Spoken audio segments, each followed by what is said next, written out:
What are you doing today, Kyle?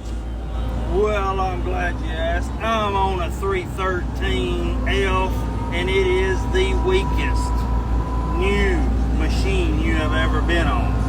I'm talking about it is as weak as it gets.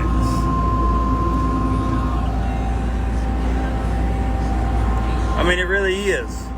I mean, this sucker will swing like a son of a gun. Kind of like Bo Jackson when he used to play football. Ooh, that got me dizzy a little bit. Lord have mercy. But anyway, what I'm getting at is, See that right there? Good tractor. I'm gonna back up a little bit so you can see. So I don't fall down.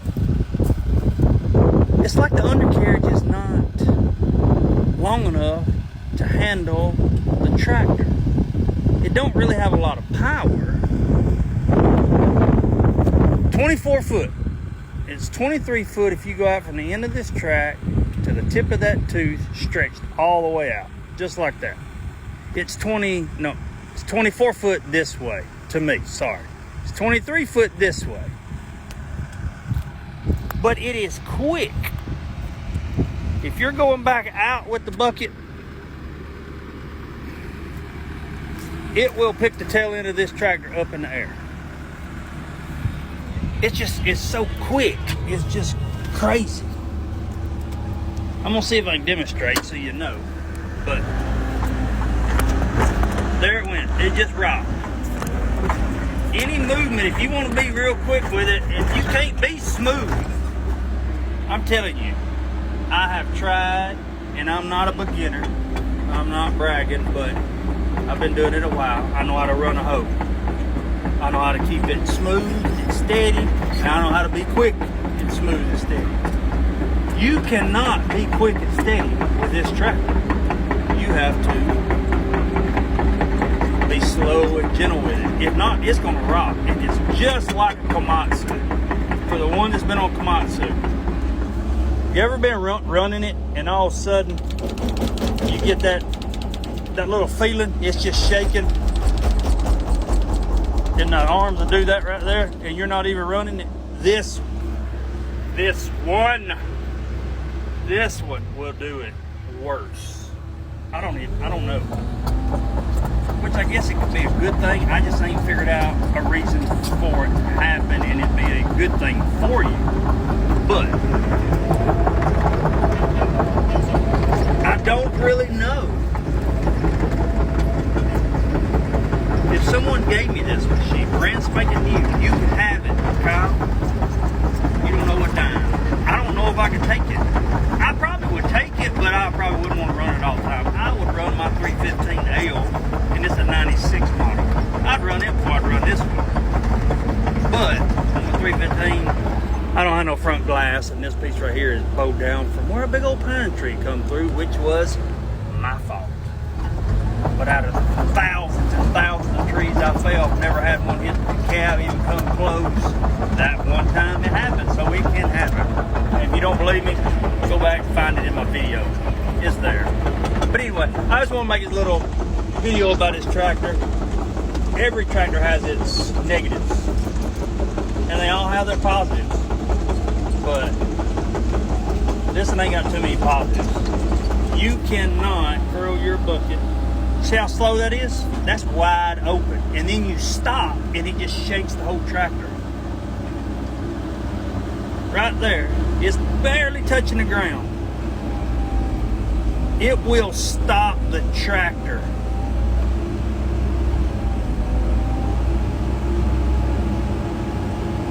I mean, it will stop the tractor. And you can't push down, like right now I'm pushing down, picking the tractor up. I couldn't do another function. Now, it may be able to turn the pumps up and all that kind of stuff. Then you get into a little bit of other problems. You start blowing hoses that's not really supposed to be ready to blow right now, if that makes sense. But anyway, I've been on a dozer today, just trying to dress up. If you can see, it's kind of, in the video you may not be able to see, but it's kind of up and down. You got ruts and you got big old piles of dirt. They raked it one time before, which they done a good job, but it's still a horrible job. But it goes back to one of my videos. They just dropped the blade and push. They are getting better, for sure. They are getting better. Props to them. Miguel's doing great now compared to what he was doing. But all I was doing was just blading around, kind of smoothing everything up, ready for the tractor to come back in and seed and put mulch out. But now I'm walking around all these piles and picking all this trash out of it. And we got a D6R over there that I was on the other day and didn't time stick down in the ground pretty far. And that operator is a new operator here. He will drop it in the ground and he will push it from here to that big old pile over there. And if it's dirt in front of him, he's pushing the dirt. If there's a limb, there's a limb.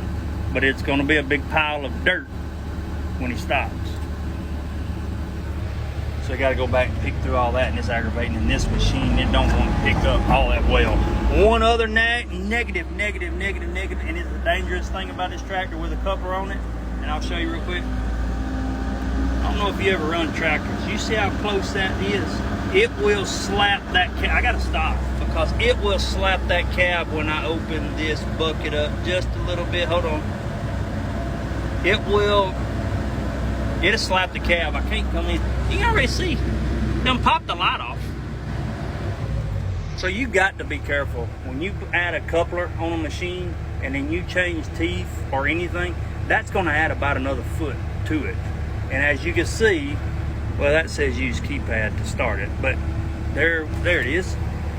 Can't really read it, but bucket will hit the cab. You will die. And it should be, you will pay for it. But only a few people run this tractor because it will happen. But anyway, that's all my rambling for the day. We got roughly, I don't know, you can't even see, but way over yonder. And we got all this done, and then we still got to go right over this pond, way over there, and then way over there. So, I don't know, probably another 140 acres. I'm just going to guess that direction to clean up. And there's trees laid everywhere. You can't even see red dirt. So, it'll probably be the end of the summer before we even get finished.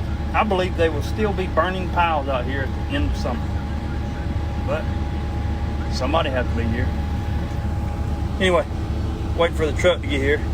Articulating truck, I'm going to load some trash off and send them over there to where the other guys are. Somewhere right over in there. Anyway, y'all have a blessed day. I'm going to get off here today and I'm going to go move some of my equipment and get ready to start a new job.